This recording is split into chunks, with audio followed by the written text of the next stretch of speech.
My best friend tried to steal my girlfriend, but I got the perfect revenge and found someone better in the end. Growing up, Alex and I were inseparable. We met in elementary school when we both reached for the same comic book in the library. Our shared love of superheroes, video games, and mischief forged a friendship that only deepened with time. Through every school project, heartbreak, and late-night adventure, Alex was there for me, and I for him. We were more like brothers than friends, and I never thought anything could come between us. By the time we reached college, our bond was stronger than ever. We roomed together, shared laughs over the silliest things, and backed each other up whenever life threw curveballs. When I met Sophie during my sophomore year, Alex was the first person I introduced her to. She was everything I had ever dreamed of: smart, funny, and stunningly beautiful. I was smitten, and Alex seemed genuinely happy for me. But as the weeks turned into months, I began to notice subtle changes. Alex's compliments about Sophie started to feel off. What started as casual remarks about her sense of humor or taste in music turned into a constant stream of glowing praises. I chalked it up to Alex being supportive and ignored the gnawing feeling in my gut. Sophie and I had been together for nearly a year when the first cracks in my friendship with Alex began to show. He started showing up uninvited during our date nights. At first I didn't mind. Alex was my best friend and Sophie enjoyed his company too. But as time went on, his presence began to feel intrusive. One evening, as Sophie and I were watching a movie at my apartment, Alex walked in with a bottle of wine, acting as if he belonged there.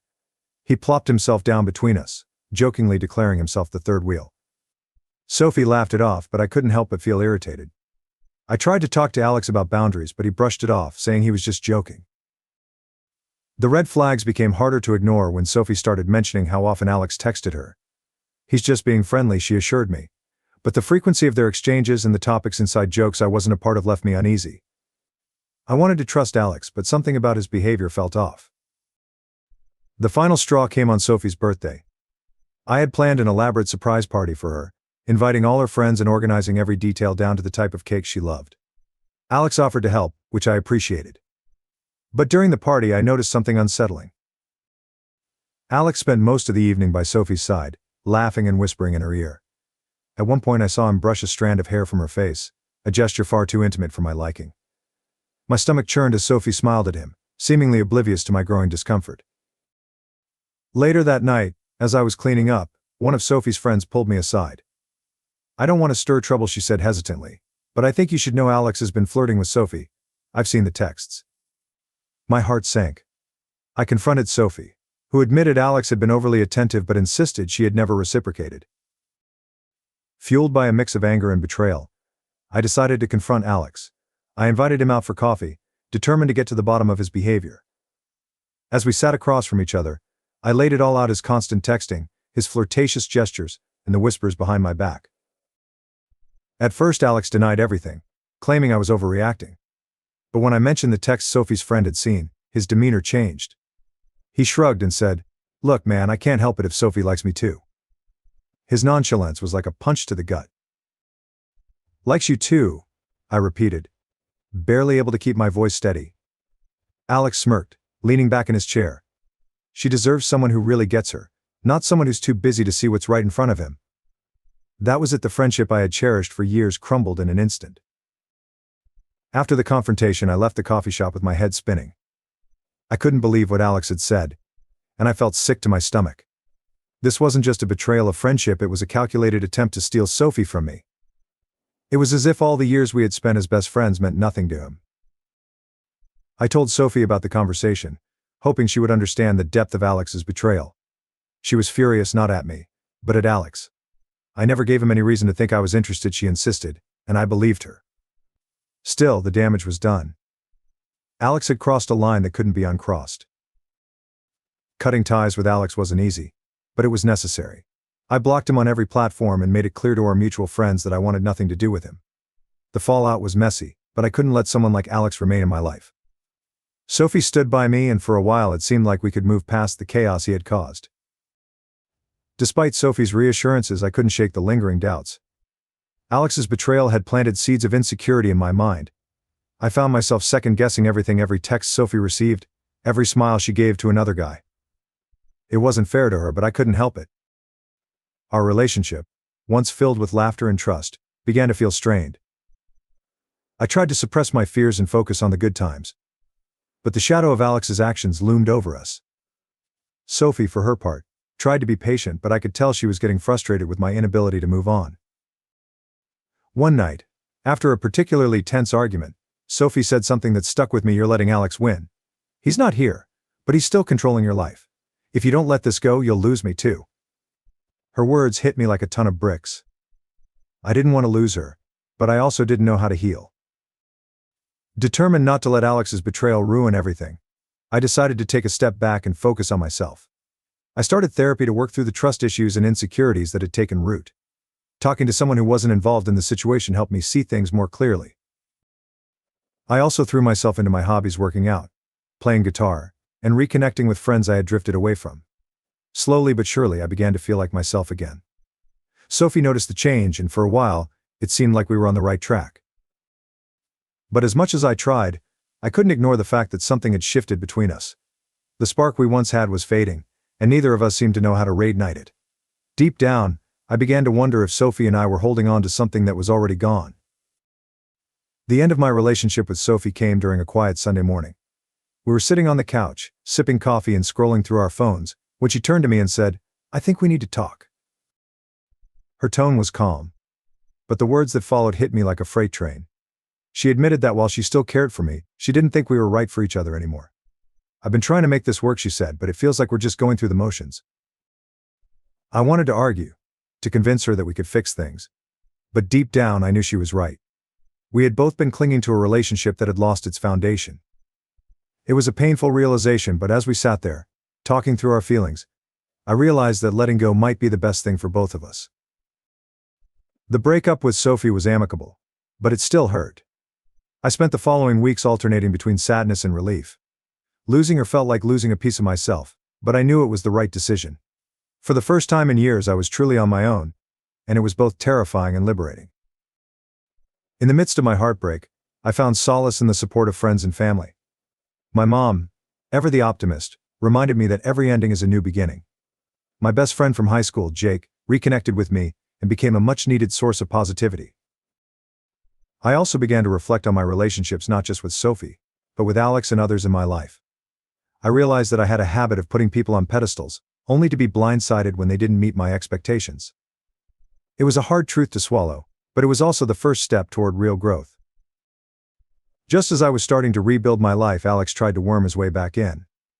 One day I received a message from an unknown number. "Hey man, can we talk? I miss my best friend." It didn't take a genius to figure out who it was. At first I ignored him. But then he started showing up in places I frequented: coffee shops, the gym, even my favorite bar. He wasn't confrontational. Instead, he played the remorseful friend, apologizing profusely and begging for a chance to make things right. I finally agreed to meet him, if only to make him stop. Sitting across from him again brought back a flood of emotions: anger, sadness, and a tinge of nostalgia for the bond we once had. Alex claimed he had made a mistake and regretted everything, but his words felt hollow. I told him I couldn't trust him anymore, and walked away, leaving our friendship in the ashes where it belonged. Around this time, I began frequenting a cozy little bookstore near my apartment.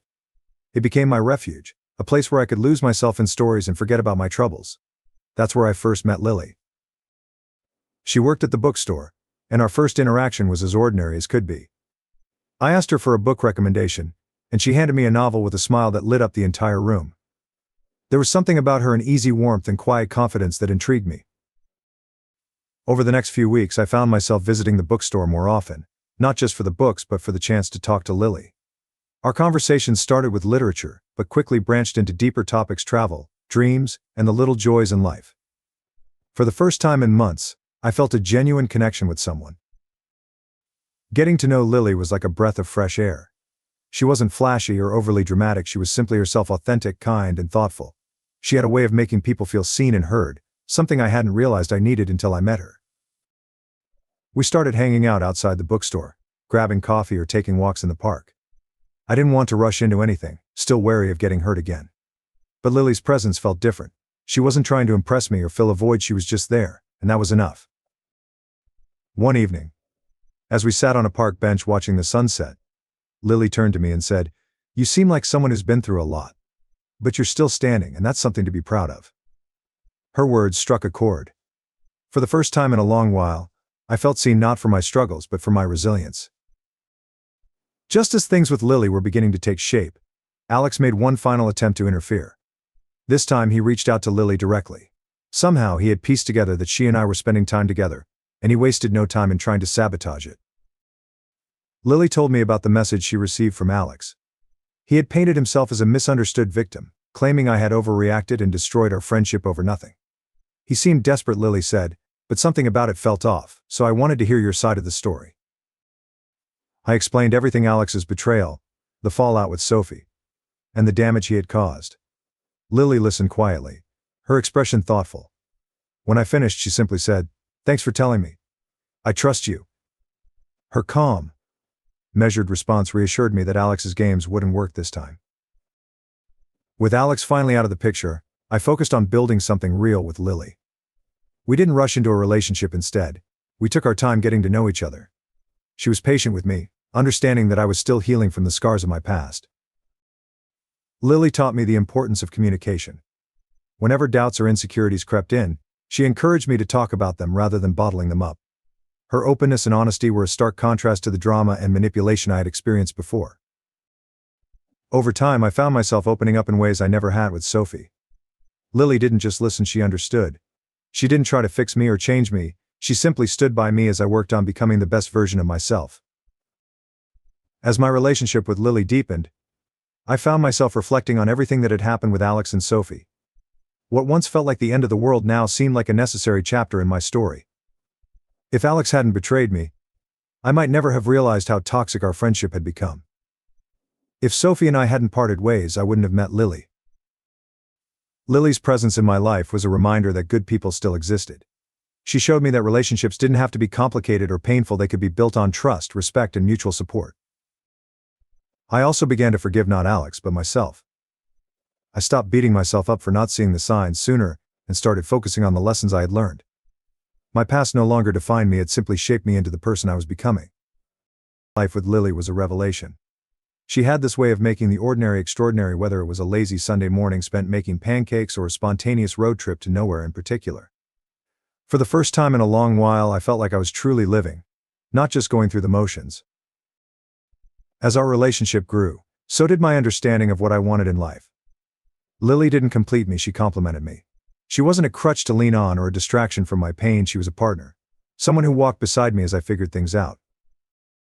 My friends and family noticed the change in me. "You're like a new person," Jake said one night over drinks. "Happier. More confident," I nodded, realizing he was right. Lily hadn't just helped me move on from the past, she had inspired me to embrace the future. Despite cutting Alex out of my life, I occasionally heard about him through mutual friends. It seemed his manipulative ways had finally caught up with him. Word spread that he had tried to pull the same stunts with other people, and his once wide social circle had shrunk to almost nothing. One day I ran into him at a local coffee shop. He looked different, tired, disheveled, and visibly uncomfortable when he saw me. "Hey," he muttered, avoiding eye contact. I nodded in acknowledgement, but didn't stop to chat. Whatever lingering anger I felt toward him had faded into indifference. Later I realized this was the ultimate revenge, not some grand act of retribution, but living well and thriving while he was left to deal with the consequences of his actions. I didn't need to confront him or rub my happiness in his face. My life had moved on. And that was enough. Lily and I decided to take the next step in our relationship by moving in together. It wasn't a rushed decision, we had spent months talking about it, making sure we were both ready. When the day finally came, it felt like a natural progression, not a leap of faith. Living with Lily was a joy. We found a rhythm that worked for us, sharing chores, cooking meals together, and carving out time for our individual interests. She introduced me to yoga, and I got her hooked on retro video games. Our differences didn't drive us apart, they brought us closer. It was during one of our late-night talks that Lily shared a dream of hers opening her own bookstore café. Her passion was contagious, and I found myself wanting to help her achieve it. We began sketching out ideas and saving money, turning her dream into a shared goal. Every now and then the past would creep back into my mind. I'd think about Sophie and wonder how she was doing. I wasn't bitter anymore, time had softened the edges of those memories. I even thought about reaching out to apologize for the ways I had let my insecurities affect our relationship, but I decided against it. The bigger challenge was forgiving Alex. Therapy had taught me that forgiveness wasn't about excusing his actions, it was about freeing myself from the weight of resentment. Slowly, I let go of the anger I had held onto for so long. I didn't forgive him for his sake, I did it for mine. With each passing day, the hold the past had on me grew weaker. Lily's unwavering support and my own personal growth had given me the strength to let go and move forward. The wounds were still there, but they had healed into scars, reminders of where I had been and how far I had come. Lily's bookstore café became a reality after months of planning, saving, and hard work. We poured our hearts into the project, turning a small corner shop into a cozy haven for book lovers and coffee enthusiasts alike. Opening day was a whirlwind of emotions. Watching Lily interact with customers, her face lighting up with every smile and thank you, filled me with pride. She had turned her dream into reality, and I was honored to have played a part in it. The café became more than just a business, it became a reflection of our journey together. Every book on the shelves, every detail in the decor, and every cup of coffee served was a testament to what we had built, not just as individuals, but as a team. One afternoon, while working at the café, I saw a familiar face walk through the door. It was Sophie. She looked surprised to see me but smiled warmly. "Hey," she said, her voice carrying a mix of nostalgia and curiosity. We talked briefly, catching up on each other's lives. She was doing well, traveling, pursuing her passions, and living her best life. There was no awkwardness, no lingering tension, just two people who had once shared something and were now on separate paths. As Sophie left, I felt a sense of closure I hadn't realized I needed. Seeing her happy and thriving reassured me that letting go of our relationship had been the right choice. It wasn't a sad moment, it was a peaceful one. Lily and I celebrated our first anniversary with a quiet dinner at home. As we sat together, reminiscing about the past year, I realized just how much my life had changed. I had gone from feeling broken and betrayed to finding love, purpose, and peace. The bookstore café continued to thrive, and Lily's dream had become a cornerstone of our community. People came not just for the books and coffee but for the atmosphere she had created, a space filled with warmth, laughter, and connection. Our relationship deepened with each passing day. Lily wasn't just my partner, she was my best friend, my confidant, and the person who made me believe in love again. I knew I wanted to spend the rest of my life with Lily, but I wanted the proposal to be special. After weeks of planning, I decided to propose at the bookstore café, the place that symbolized so much of our journey. One evening, after closing time, I led Lily to a cozy corner of the café. The shelves were lined with fairy lights and a table was set with her favorite flowers and a handwritten note. As she read the note, I got down on one knee and asked her to marry me. Tears filled her eyes as she nodded, whispering, yes. It was a moment of pure joy. The culmination of everything we had been through and everything we had built together. Our wedding was a small, intimate affair surrounded by the people who mattered most. Jake served as my best man, and Lily's sister walked her down the aisle. The ceremony was held in a garden, with soft music and twinkling lights creating a magical atmosphere. As I watched Lily walk toward me, I felt a wave of gratitude.